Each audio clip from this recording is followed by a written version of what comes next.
만약에 이 먹는 문제가 이렇게 주님이 하나님이 안 구별 안 했으면요, 이방인들과 맨날 둘러앉아가지고 파티할 거 아닙니까? 이웃집 김씨 와라, 건너집에 옷이 와라. 얼마 전에요, 제 이메일로 어떤 구독자분께서 심각하게 문의를 해가 오셨어요. 이분 아마 내용을 보니까 아직 예수 믿는 지가 얼마 안 되는 초신자이신데 아주 이게 관심이 많으신 분입니다. 특별히 하나님의 뜻도 좀 깨달아 알고 싶고 하나님의 그 크신 사랑도 좀 빨리 좀 받아보고 싶은데, 그러기 위해서는 성경을 많이 읽어야지 성경 속에 답이 있다, 이제 그런 말씀을 듣고 성경을 열심히 읽고 계신데요. 그런데 신명기를 읽다가 그만 가슴이 먹먹해졌다는 겁니다. 왜냐하면은 돼지고기를 먹지 마라, 이런 이제 그 말씀을 보고 그때부터 이 문제가 딱 걸려가지고 뭐가 얹힌 듯이 답답하기도 하고, 그렇다면서 이거 어떻게 해석을 해야 되는지 좀 가르쳐 달라고 그렇게 메일이 왔어요. 읽어보다가 이분만의 얘기가 아닙니다. 내 주변에도 그런 분들이 많습니다. 아주 믿음 좋고 성령 충만하시고 기도생활 열심히 하시고 정말 믿음의 문제라면요, 2등가라면 서러울 정도로 열심인 분들인데 같이 밥 먹으러 가자 그러면요, 밥 먹다가 돼지고기는 안 자신대요. 왜 그러냐니까 왠지 그냥 안 먹는데 그냥 묻습니다. 무슨 일이 있습니까? 혹시 신명기 14장 때문에 그렇습니까? 물으면 뭐 굳이 그렇다고 안 하셔도 내심 좀 그런 게 있는 것 같아요. 그러면 이제 슬슬 이제 뭐 율법의 이야기도 나오고 은혜 이야기도 나옵니다만은 결국은 이제 그분들의 이야기는 물론 지금 당장은 그 구약의 그 규정이 오늘 딱 맞아 떨어지는 아니지만은 다 율법이라든지 어떤 의식법이라든지 이런 것들은 이미 세월 따라 바뀌어 왔지만 그래도 왠지 찝찝하다는, 왠지 찝찝하대 먹는 게. 또 우리나라 옛날 어른들 말대로 뭐 꼭 굳이 먹어야 될 이유가 어딨냐, 그래 안 된다는데, 그러면 뭐 이러나 저러나 좋은 게 아니냐, 좋은 게 좋은 거 아니냐, 그러니까 안 먹는데요. 그래서 이제 같이 웃으면서 얘기하다가 그러면은 성경에 보니까 나도 본다, 굽이 갈라졌지만은 되새김하지 못하는 그런 짐승 돼지 같은 거는 절대 먹으면 안 된다고 딱 하나님 말씀하셨다, 명령하셨다. 근데 그러면은 당신들 새우 안 먹냐? 장어 안 먹냐? 장어, 민물장어, 바다장어 얼마나 맛있어. 장어, 낙지, 오징어, 문어, 그 맛있는 랍스터 안 먹냐? 그건 다 먹어요 또. 그럼 이상하지 않냐? 돼지고기를 먹지 말라는 건 맞는데 돼지고기에 연달아서 똑같이 거기에 간 말씀이 비늘도 없고 지느러미 없는 것들은 먹지 말라고 하셨는데, 비늘도 없고 지느러미 없는 이런 것들은 먹으면서 어떻게 왜 돼지고기는 안 먹냐, 이렇게 또 질문하면 상당히 또 웃고 글쎄요 하고 머쓱하게 넘어갑니다만, 우리가 이런 문제가 많이 걸리죠. 오늘요 화끈하게 이 문제에 대한 답을 한번 내봅시다. 뭐 많은 분들이 내주시는지 모르겠지만 전 제 나름대로 제가 느낀 대로 우리 같이 한번 이 채널에서 그럴 수도 있겠구나 하는 걸 한번 좀 눈을 뜨고 한번 봐야 됩니다. 첫째, 대전제는요, 왜 먹지 말라 했을까 하나님께서. 근데 성경에 아무리 봐도 이 먹지 말라는 부정한 음식을 먹어서 우리가 몸에 해를 된다든지 탈나는 문제는 전혀 언급이 안 되어 있습니다. 영양학적인 문제, 위생학적인 문제, 전염병적인 문제, 이런 문제는 전혀 없이 그냥 하나님 일방적으로 요런 짐승과 이런 것들은 먹고 요런 거는 먹지 마라고 딱 못을 박아 놓으셨습니다. 자, 그러면 먹어서 좋은 음식이라서 먹게 하시고 먹어서 아주 몸에 안 좋은 음식이라고 먹지 마라 했을까? 그건 아닌 것 같아요. 그럼 왜 그랬을까? 여기서도 답을 하면 성경에 안 나와 있으니까 우리가 한번 생각을 해봅시다. 적어도 저는 이렇게 봅니다. 이것을 먹지 마라 하는 그것을 안 먹는 사람들은 하나님의 백성, 전혀 관계없이 먹는 사람들은 하나님과 관계없는 백성들, 그렇게 갈라집니다. 똑같은 음식을 채워놨어요, 돼지고기가. 근데 옆에서 냄새가 치키치키 너무나 맛있어요. 막 코가 그 냄새 막 목젖이 꼴도 돼지 양념해가 구워 보십시오. 그 냄새가 어떻겠어요. 막 그럼에도 불구하고 하나님께서 먹지 말아 했으니까 나는 안 먹어. 나는 못 먹어. 나는 부정한 음식은 먹을 수가 없어. 아무리 짱어가 정력에 좋다 하더라도 나는 이 비늘 없고 지늘이 없는 이거는 먹을 수가 없어. 딱 안 먹고 버티는 이 사람들은 유대인, 하나님의 사람들, 하나님과 언약을 갖고 있는 약속의 사람들. 근데 이방인들은 그게 없으니까 마음껏 먹습니다. 돼지를 먹든 뭘 먹든 관계없습니다. 또 그거 먹는다고 죽는 게 아니거든요. 죽고 살고 문제가 아니고 하나님께서 언약을 세우시고 나의 백성과 이방인을 구별하는 가장 기본적인 문제로 먹는 문제를 딱 던져놓고 이거를 먹으면은 이방인, 안 먹고 버티면 내 백성, 약속의 백성 그렇게 끌고 오십니다. 왜? 이 백성들은 이렇게 관리해야 될 이유가 있습니다. 하나님께서 이 백성들을 이 먹는 것부터 시작해서 관리해야 될 이유가 이 유대인의 계통을 통해서 이 혈통을 통해서 오염되지 아니하고 세상 것들과 전혀 막 섞이지 아니하고 철저하게 보존되고 잘 청정구역에서 하나님의 은혜의 청정구역에서 끌고 오신 그 민족의 그 마지막 끝자락에 구원자 예수님이 이 민족의 혈통을 타고 오셔야 된단 말이에요. 이 민족은 보존돼야 돼요. 깨끗하게 구별돼야 돼요. 만약에 이 먹는 문제가 이렇게 주님이 하나님이 안 구별 안 했으면요. 이방인들과 맨날 둘러앉아가지고 파티할 거 아닙니까? 이웃집 김씨 와라. 건너집에 옷이 와라. 저쪽 집에 박서방 와라. 이방인이든 뭐든 관계없이 와가지고 맨날 찢고 뽑고 먹고 마시다 보면은 그들과 함께 어울리다 보면요. 먹는 음식에서부터 식탁에서부터 모든 문화가 교류돼 버리고 인성이 교류됩니다. 그런데 먹는 문제부터 같이 먹을 수가 없어. 왜? 돼지고기 구워놨어요. 먹습니까? 안 먹어. 오징어 안 먹어. 문어도 안 먹어. 오리 안 먹어. 안 먹으니까 이방인들은 마음껏 먹고 마시는데 유대인들은 먹을 수가 없어. 그러니까 유대인들은 어쩔 수 없이 자기들끼리, 민족들끼리, 자기들 가족끼리 따로 먹을 것 안 먹을 것 딱 구별해가지고 먹을 것만 먹고 사는 이 백성들의 기나긴 수천 년 동안의 식생활 속에 주어지는 하나님과의 구별된 DNA가 계속해서 주어집니다. 조금 이해가 되십니까? 저는 이거 깨달으면서요 되게 좋았어요. 맞아, 이렇게 구별시켜 먹는 거로부터 구별됐다. 자, 그렇게 구별 수천 년 세월 동안은 식탁을 통하여 구별하고 먹는 것 통하여 구별하고 딱 구별해서 정말 보존된 하나님의 사람으로 하나님 백성으로 내려오다가 드디어 예수님이 오셨어요. 예수님이 오셔서 예수님이 하신 일들 중에 많은 일들이 천국도 선포하셨고 병자도 고치시고 귀신도 쫓아내고 하셨지만 예수님이 하신 일 중에 재밌는 일 중에 하나가 도장 깨기를 하십니다. 도장 깨기라는 좀 그죠? 요즘 보면은 그 중국의 쉬샤오동이라는 아주 건장한 운동 선수가 있어요. 이 사람이 중국 각지에 아주 내노라는 그 막 무술가들하고 붙어가지고 그들을 다 그냥 깨버립니다.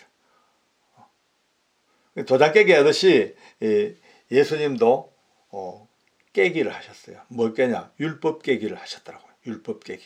그때까지 먹는 문제로부터 시작해서 모든 게 철저한 율법, 법 300개가 넘는 그 세세한 법에 딱 잡혀서 요 법을 지켜야만이 유대인이라는 그 관념에 살던 이 민족에게 예수님이 오셔서 가장 무섭고 가장 중요한 안식일을 깨버리잖아요.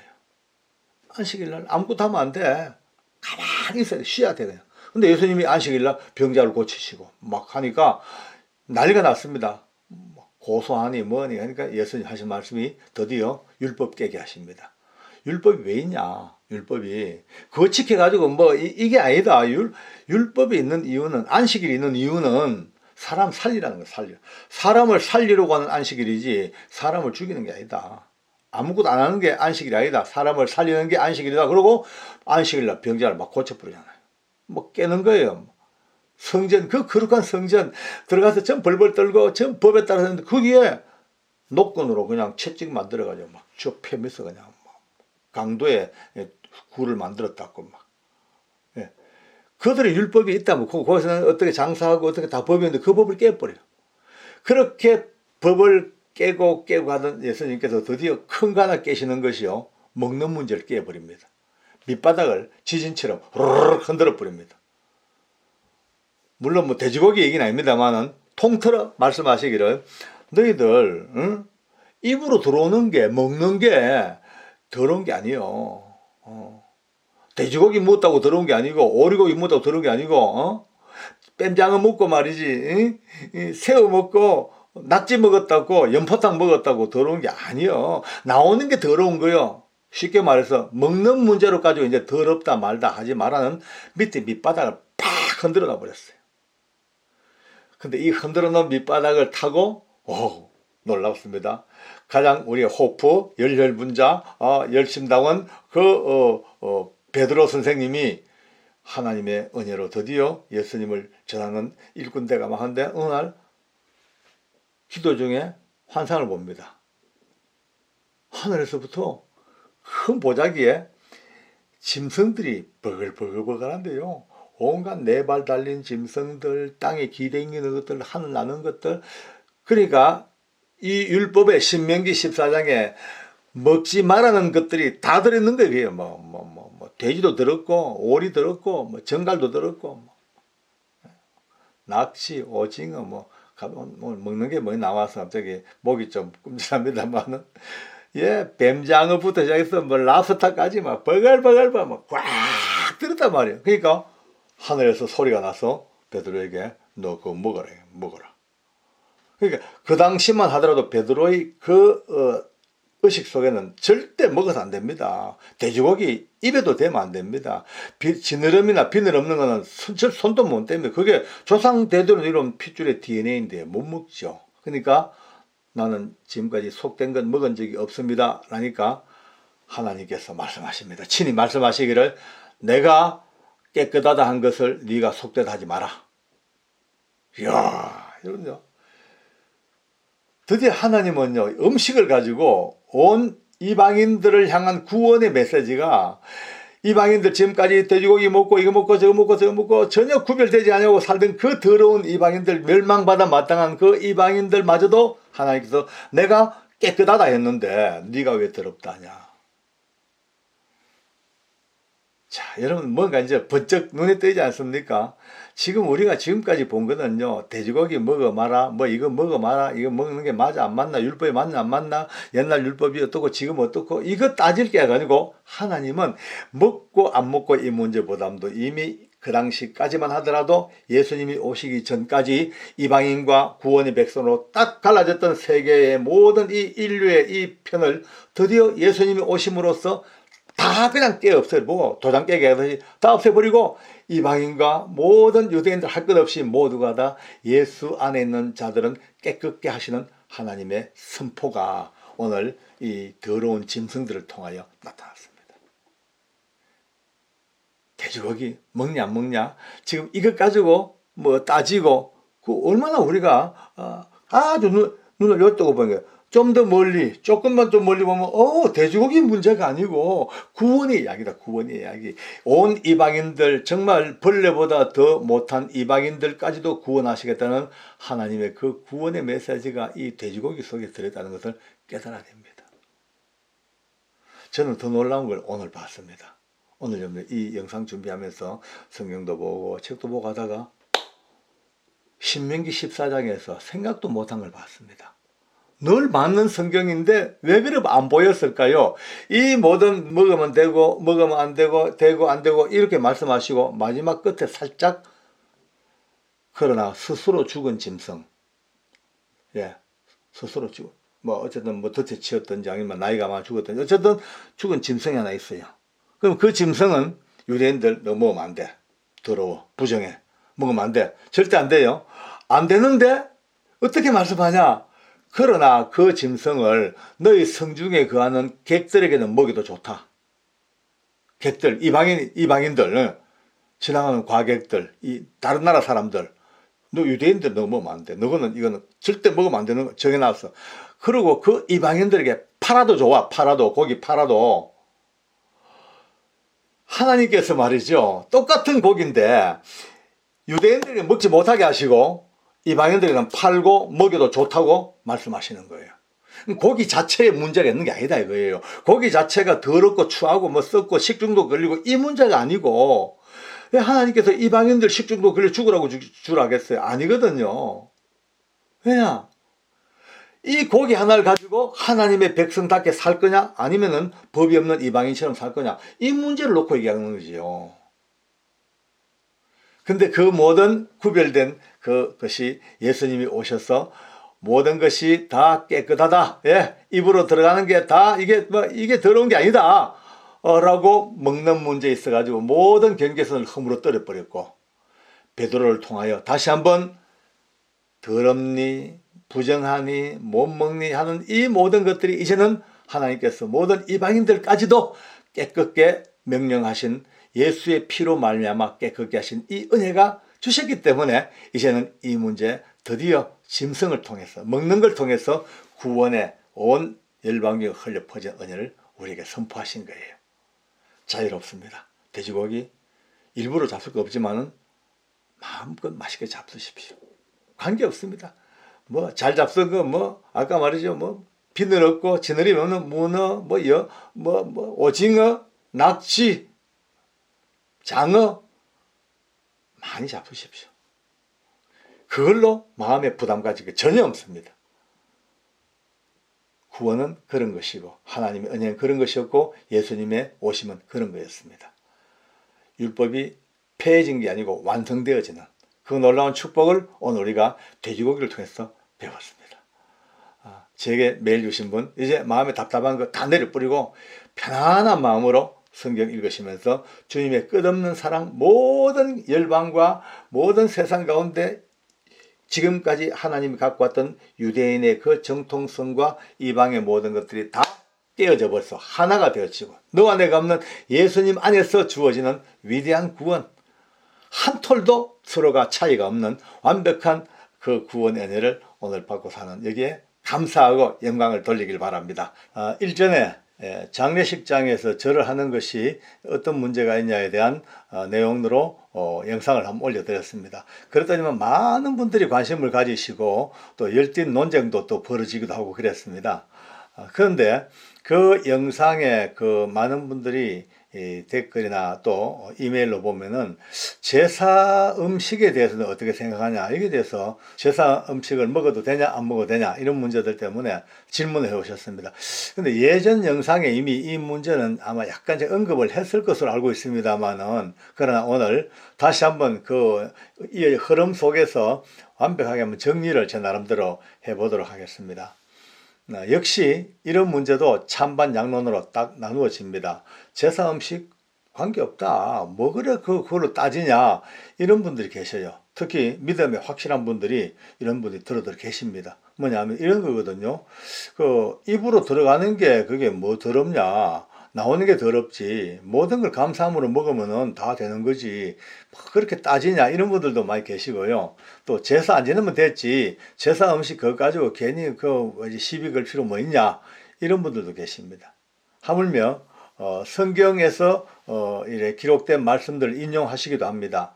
그 당시에 우상의 신전에서 제물로 드려졌던 고기들이 이제 시중으로 팔려 나오지 않습니까? 그러면 뒤섞여 가지고 어느 건지 모릅니다. 근데 그것을 이제 먹기가 굉장히 찝찝하니까 이런 문제 때문에 많은 사람이 논쟁이 벌어졌죠. 근데 이제 결국은 결론은 묻지 말고 먹어라. 그런 믿음 있다면 먹어라. 근데 만약에 그것 때문에 누군가가 실족하거나 시험 들 것 같으면 안 먹는 게 맞다. 그러면서 나는 그렇다면은 절대 고기를 안 먹고 살겠다. 이런 이제 말씀도 계십니다. 게다가 또 어떤 분은 이런 말씀을 하셔요.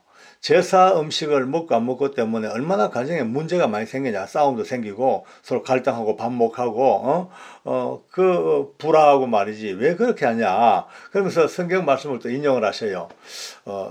특히 자기 가족을 돌보지 않은 자는 불신자보다 악하다는 성경 말씀을 딱 이제 들어대면서 이렇게 가족을 돌보지 아니하고 불신자보다 못한 악한 인간이 되어야 되겠냐라고 그렇게 이제 반론도 제기를 하십니다. 다 좋습니다. 나름대로 이론이 있고 흘러가는 그 흐름은 나름대로 또 존중을 해드려요. 그러나 이제 문제가 있습니다. 문제가 여기에 영적인 문제가 딱 개입되는 순간 문제가 복잡해집니다.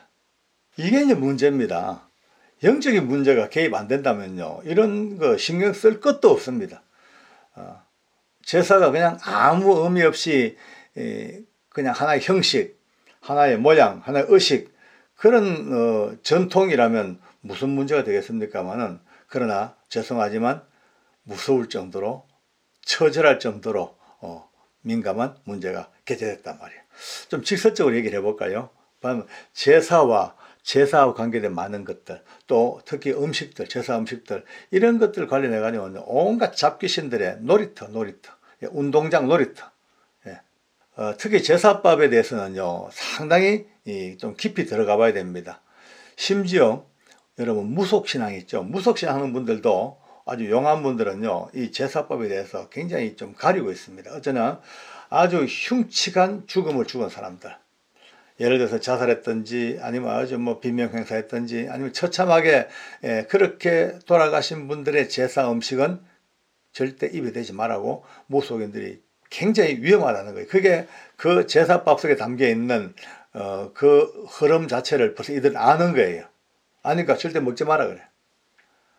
특히 이 제사 음식을 만들 때에 전통적으로 마늘, 부추, 뭐 양파, 아니면 이런 냄새가 강하게 나는 향신료들이나 이런 것들은 못 쓰도록 합니다.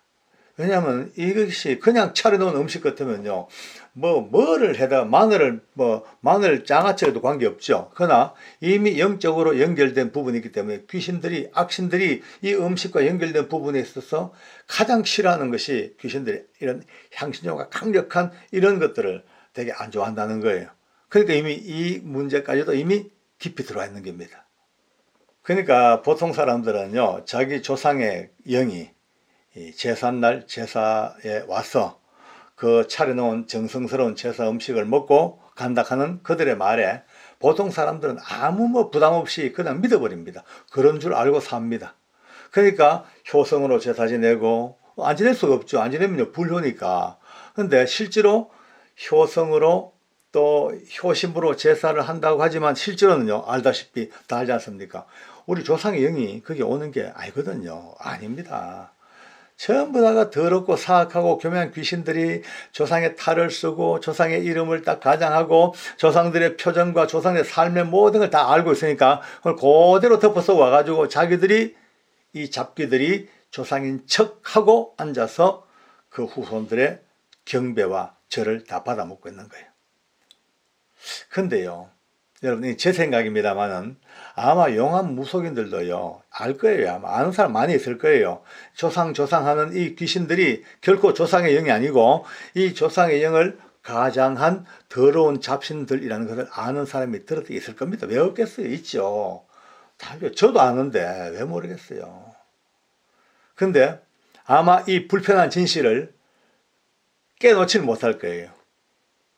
예, 왜냐면 자기들의 밥그릇이고 자기들의 생존 수단이에요. 자기들 영적 세계를 지배하고 있는 강력한 시스템이에요. 이걸 갖다가 스스로 허물 수가 없잖아요. 그러니까 끝까지 조상이라 그러고, 예, 조상이니까 영가, 천도제, 기타 등등 온갖 걸 다 써야 되니까 그렇습니다. 그럼 고객이 다 끊길 테니까 아마도 이 불편한 진실을 말할 수가 없지 않느냐, 그렇게 생각하고 있습니다. 예. 저희 채널에 구독자 중에 데이빗 킴이라는 분이 계십니다. 이분이 올린 글이 있어요. 옛날 제사 지낼 때 자기 집에서 한참 제사하는데 6살짜리 조카가 막 울더라는 거예요. 울면서 왜 그러냐니까 이제 이 애가 영안이 열렸어요. 그러니까 그 제사집에 할머니가 없대. 앞만 봐도 할머니 없고 이상한 귀신들이 전부 저 위에 앉아가지고, 제상이죠, 위에 앉아가지고 낄낄 웃고 음식 먹고 그렇게 완전히 그걸 놀래고 겁이 나가지고 막 울었다는 거예요. 여러분요, 이 데이비드 킴님의 조카의 6살짜리 이 아기의 이것 때문에 온 집이 충격을 먹고 그날 이후로 완전 제사를 다 없애버렸다는 거예요. 그나마 다행이죠. 그나마 이런 집은요, 그나마 알아서 다행입니다. 예, 천만 다행입니다. 잡귀신들이 말이죠, 이 가지고 노는 음식들, 바로 이건 뭡니까? 영적으로 오염됐어요. 제사 음식은요, 그냥 음식이 아니고 이미 이 더러운 잡기들이 갖고 놀고, 삐대고, 밟고, 예, 온갖 더러운 토악질을 다 해놓은 완전히 영적으로 오염된 음식, 예, 오염된. 왜 오염된지 아십니까? 그들 앞에 제사하는 사람이 엎드려 절합니다. 예, 절합니다. 절하면서 이건 뭐냐? 나는 굴복했고, 당신은 우리가 섬기는 존재고, 우리는 당신의 꼬붕이고, 다 엎드리니까 모든 그 사람들, 그 제사 앞에 절하는 사람들의 영육도 자기들 것이고 갖고 노는 거고, 심지어 관계된 모든 것들이 그들의 통제권 안으로 들어가 버리는 거예요. 음식도 그들의 통제 속에 들어가 버립니다. 이제 음식도 이제 마음대로 변형시키고 변질시킬 수 있는 힘을 가지고 있는 거예요. 예. 그럼 우리가요, 도저히 뭐 수치로 잴 수 없는 어떤 에너지 있잖아요. 에너지마저도 다 빨아먹는다는 얘기가 있습니다. 저는 눈으로 안 봤습니다만 많은 분들의 이야기가 에너지를 다 빨아먹어요. 영양가를. 그러니까 옛날 어른들이 말합니다. 제사 음식 석 달만 먹으면 말라 죽는다고. 영양실조 걸려가지고 그냥 픽 쓰러진데 제사 음식을 석 달만 먹으면은, 야, 여러분요, 무섭지 않습니까? 근데 우리가 성경에서 뭐 우상의 제물을 어떻게 먹고 안 먹고 이런 문제 있지만, 또 제가 너무 놀란 게요, 고린도 전서 10장에 보면 이런 말씀이 나옵니다. 누가 너희에게 이것을 제물이라고 말하거든, 네, 여기 제사 음식이야 라고 말하거든, 알게 한 자와 양심을 위해서 먹지 마라 라고 성경에 분명히. 알면요, 이 제사 음식이 하는 순간 이거는 제사 음식은 이미 그들의 통제권 속에 들어간 오염된, 예, 모든 게 다 빨려버린 빈 껍데기에 지나지 않습니다. 하물며 다 알고 그렇게 하고 직접 절하고 더럽혀졌는 그 음식을 먹는다. 그게 과연 합당하겠습니까? 이승희 씨가 계십니다. 우리 구독자님인데요. 이런 이제 내용을 한번 올리셨어요. 아래층에 젊은 새댁이 살았는데요. 이 새댁이 이유도 없이 시름시름 알아. 그냥 병원 가도 병명도 없고 거의 다 죽어간단 말이야. 그러니까 너무 안 돼가지고 한 번은 이승희 씨가 2층에 사시는데 명절 제사 음식을 이제 갖다 줬는가 봐요. 먹으라고. 그러니까 그걸 먹었대요. 먹고는 얼마 안 돼가지고 이제 문제가 생겼어요. 막 문제 생겨서 이제 복잡하니까 이제 이승희 씨가 목사님 모시고 와가지고 예배를 드렸나 봐요. 근데 예배 도중에 그 젊은 세대 몸에서 왜 하고 귀신들이 튀어나온 거예요. 나와가지고 하는 소리가 낄낄낄 웃으면서 그동안 너무너무 배가 고팠는데 2층집에서 명절 음식 그거 주는 바람에 오래간만에 밥 먹고 포식을 했다고 낄낄낄 웃더라는 거예요. 소름이 끼치더래요. 소름이. 이승희 씨는 교회를 나갔지만 그 당시에는 남편이 워낙 완강해가지고 어쩔 수 없이 이제 명절 제사를 지내고 하니까 그 음식을 줬는데 그 음식을 먹은 세댁에게서 나온 귀신이 그동안 굶어 배가 고파 참 너무 굶었는데 이 음식 주는 바람에 먹고 살았다고 그렇게 낄낄대는 걸 보고 너무 놀래가지고 그날부터 제사 끝냈다. 진짜 이렇습니다. 여러분, 엄청난 이 얘기 듣고도 먹을 자신이 생깁니까? 믿음 좋다고 아무것도 아니라고 생각하고 먹을 수 있겠어요? 아닙니다. 아무것도 없다는 건 자기 생각이죠. 실제로는요, 이렇게 무서운 분탕질이 벌어지고 있는 게 제사 음식입니다. 진짜 저는 제사 엄청 지낸 집에 종손 아닙니까? 제가 여기에 대해서는요, 진짜 전문가처럼 할 말이 누구보다 강하게 있는 거예요. 제사 음식 잡수지 마세요. 안 됩니다. 더럽습니다. 추악합니다. 더러운 것들이 마음껏 갖고 놀았던 진짜 차마 입으로 말할 수 없는 추악한 짓들이 다 벌어지고 있는 게 제사 음식입니다. 어떤 목사님은 그런 말씀하셨어요. 제가 봤거든요. 가족 간의 그 유대, 평화, 불신자도 가족을 돌아보는데 가족 잘 돌보지 않으면 불신자보다 못한 사람이라고. 그러니까 제사 음식 먹으면서 자기 가족들 돌봐주고 편안하게 해주고 화평하고 그렇게 안정을 도모하라. 그게 맞을까요?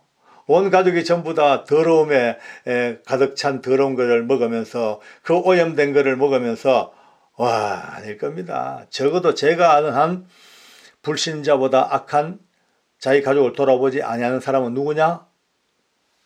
현실적으로 뭐 금전적 문제 이걸 떠나가지고 영혼이 지옥 가는데 그냥 두고 안 돌본다. 그건 진짜 불신자보다 악하죠.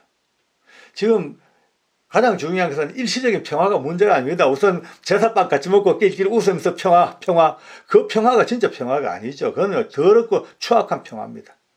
진짜 평화는 싸우더라도, 갈등하더라도, 제사밥 때문에 서로가 막 응얼거리고, 넌 왜 안 먹냐?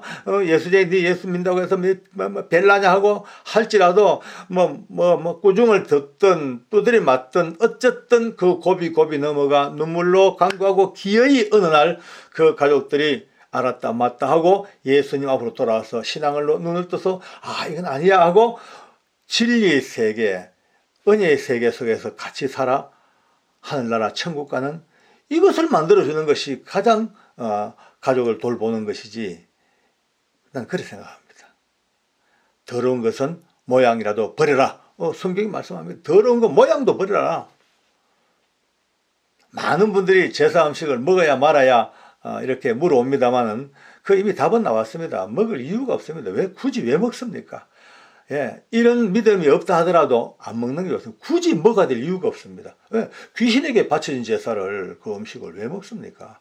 귀신 건데, 귀신이 갖고 놀았는데, 귀신이 먼저 세상 말로 먼저 다 입대해 가지고 다 먹는 거를 찌꺼기를 우리가 쓰레기통도 하고 왜 먹어요? 먹을 일이 없습니다. 이것 때문에 가족들하고 다소 불화가 생기더라도 이것 때문에 우리가 항복할 수 없습니다. 오히려 모르는 저분들에게 온유와 사랑과 또 끊임없는 복음의 전파로 저분들이 눈을 떠서 이게 더러운 거구나, 이거 안 되는구나 하고 돌아와 하늘 밝은 영광 세계 속으로 들어와 사는 것이 이것이 진정한 평화이고 행복 아니겠습니까? 오늘 이 연예가 여러분들에게 있기를 바랍니다. 제사 음식 절대 먹으면 안 됩니다. 장로님 하고 전화가 왔더라고요. 왜요? 큰일 났어요. 어떻게 하면 좋아요? 왜? 지난 동지 때요. 저는 모르고 팥죽을요 먹었어요. 팥죽을요. 어떻게 하면 좋아요? 아니 팥죽 먹은 거고 왜요? 팥죽 먹고 취했습니까? 보니까 그게 아니고 취한 게 아니고요. 블로그를 보다 보니까 그 팥죽이 그 깨끗한 음식이 아니더만요. 귀신하고 연결돼 있고 무속신앙도 연결돼 있고 풍습도 연결돼 있고 뭔가 깨끗이 못한 것들도 답답해 죽겠다고 어떻게 하면 좋으냐고 그렇게 연락이 왔어요. 그래서 제가 웃었죠. 웃으면서 정 집사님 저도 팥죽 먹었어요. 그것도 한두 그릇도 많이 먹었어요. 어째요? 하고 이제 이야기가 시작됐습니다.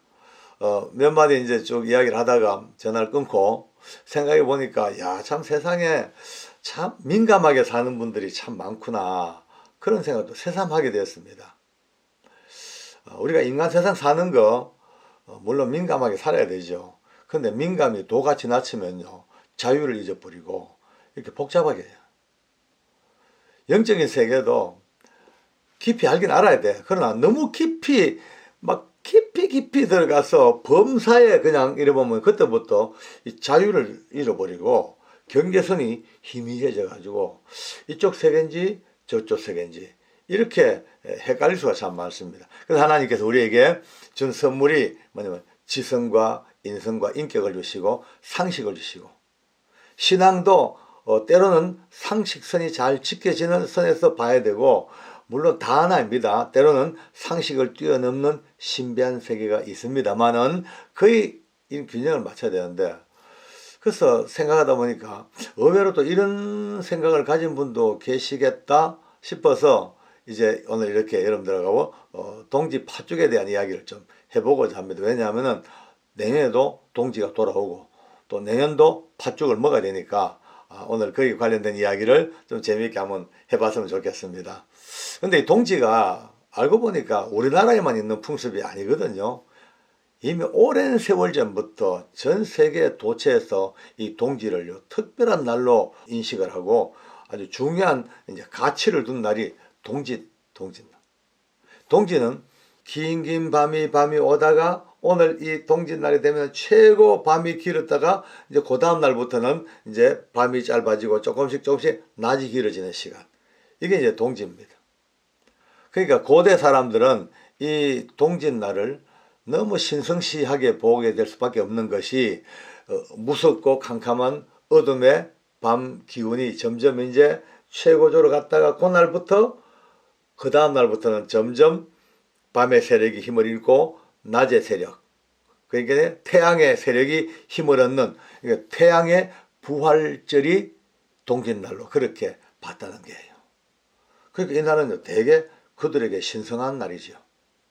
그래서 이 날을 기념하고 이날에 또 나름대로 자기들끼리 제사도 지내고 뭐 여러 가지 많은 이제 나라별로 그런 행사 그러니까 이 동지가 꼭 우리나라에서 생각할 때 무속이다 그렇게 볼 게 아니고 그 당시에 그 세계관을 가진 사람들의 사상이었으니까 우리가 동지 그렇다고 해도 동지를 내버리겠습니까?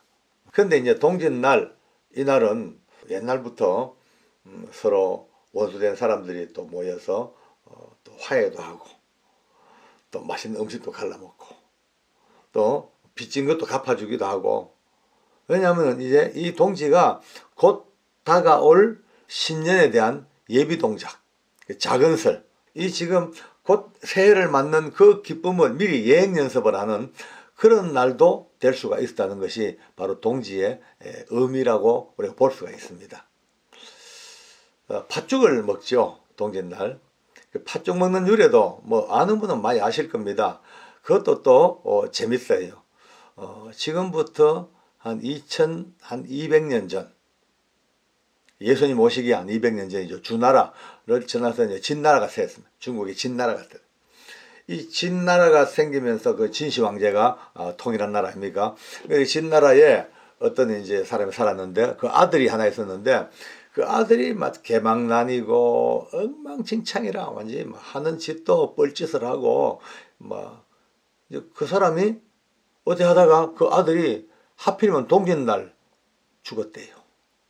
죽으면서 죽는 순간까지도 악한 마음을 버리지 못하고 이빨을 바닥바닥 깔면서 내가 너무 억울하다. 내가 억울하다. 내 이 병에 걸려 죽다니. 내가 죽기만 하면은 내가 역병, 아주 요즘 말하면 코로나 귀신, 안 그러면 막 그냥 장티푸스 귀신 되는지 역병을 일으키는 귀신이 돼가지고 온 마을 사람들을 싹 다 잡아가지고 동반자로 만들겠다고 이러고 이제 뽀드득 이빨 갈고 깨딱 죽었어요.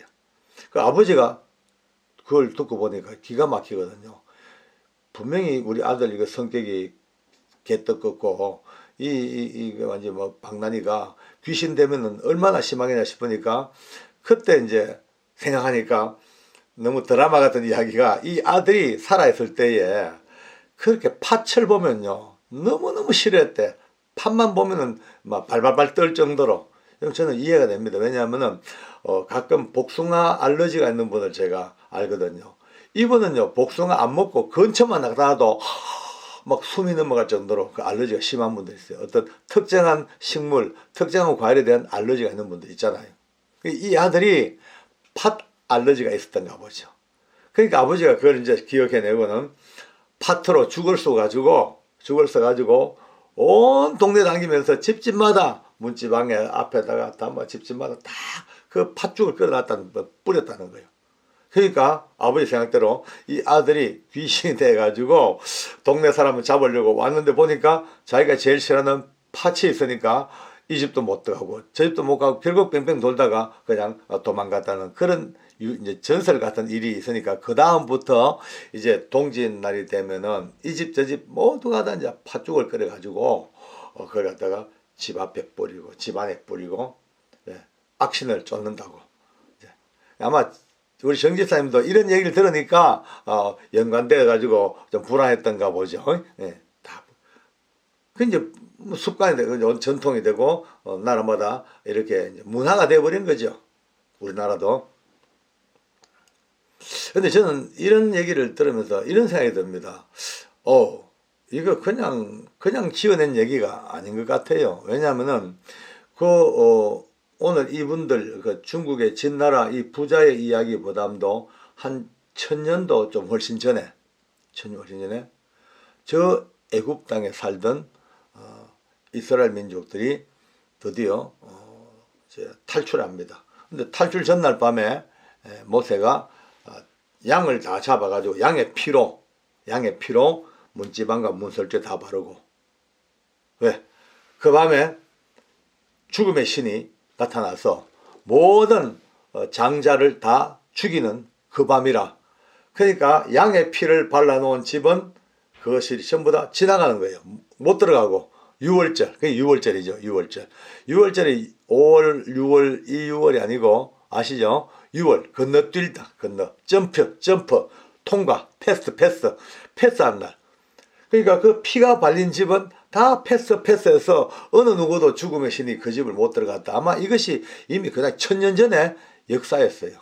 이것이 아마 흘러 들어왔든지 영으로 깨달았든지 아니면 문화로 들어왔든지 어쨌든 간에 아마 거기에서 유래되었을지도 모른다는 생각이 드니까 너무 재밌어지는 것이죠.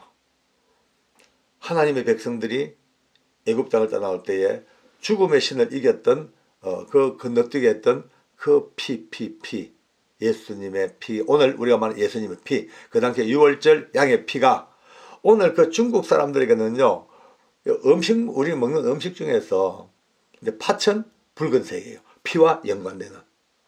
어쩌면 피와 비슷하게 생긴.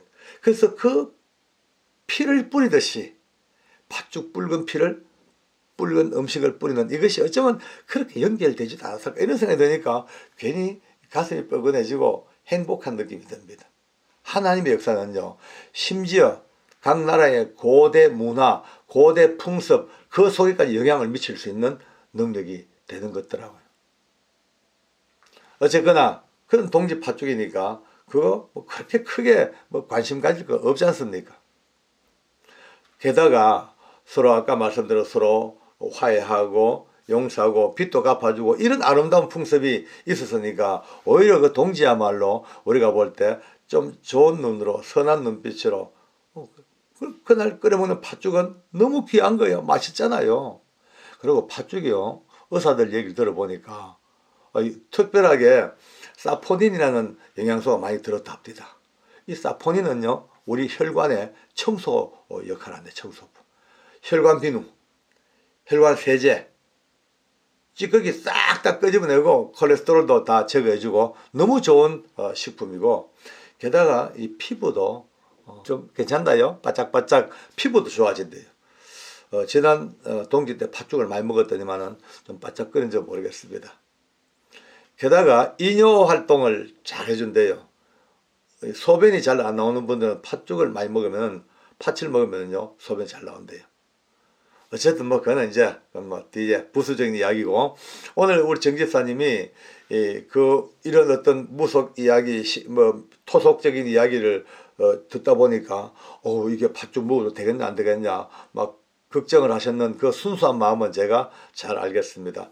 내년도에도 동지가 돌아옵니다. 이제 그리고 곧 새해가 됩니다. 여러분 이 두 가지를 생각한다면은 곧 다가올 새해, 이제 며칠 지나지 않으면 곧 다가올 이 새해를 앞두고 이제 한 해 동안의 나쁜 기억들 다 좀 잊어버리고 서로 화해하고 용서하고 그렇게 또 새해를 맞을 준비를 하고 또 내년 동지 또 바라보면서 또 팥죽 많이 잡숫고 한 해 한 해 건강하게 믿음으로 잘 사는 은혜가 있었으면 좋겠습니다. 오늘 팥죽에 대한 이야기, 동지에 대한 이야기 이렇게 한번 읊어봤습니다만은 이것이 우리에게 상식이 되고 재미가 있고 또 여기서도 눈뜰 수 있는 복음의 역사. 이제는 옛날 6월절 때는 양의 피를 발랐고 또 동지에는 또 빨간 피를 연상하는 동지 팥죽을 뿌렸고 이제 오늘 우리는 완성된 예수님의 보혈이 우리의 가정, 우리의 삶에 다 지금 흠뻑 적셔 있는 이 은혜를 생각한다면 여기에서도 뭔가 깨달을 수 있는 사랑과 은혜 또 기쁨이 있습니다. 여러분들의 건강을 기원하겠습니다. 기도하겠습니다. 너무나 좋으신 하나님 아버지 감사합니다. 우리의 살아가는 삶 속에 풍습 하나 날짜 하나 모든 것도 하나님의 은혜가 스며져 있고 우리가 참 깨달아 볼 때마다 생각도 못한 하나님의 섭리가 들어있는 것 너무나 감사합니다. 늘 건강하게 살게 도와주시고 은혜로 살게 도와주시고 세세한 것에서 절대 자유함을 얻는 놀라운 하나님의 능력과 권세가 우리를 통하여 승리의 노래가 될 수 있도록 축복해 주시며 하나님께서 허락하신 그날까지 건강하게 믿음으로 잘 생활하면서 많은 사람들에게 기쁨을 나눠주고 사랑을 나눠주고 은혜를 나눠주고 서로가 이 동짓날에 서로 손잡고 화해하고 기뻐하고 모든 빚을 갚아주는 그런 아름다운 역사까지도 우리 삶 속에 다시 한번 있게 주시옵소서. 감사하며 예수님의 이름으로 기도드립니다. 아멘.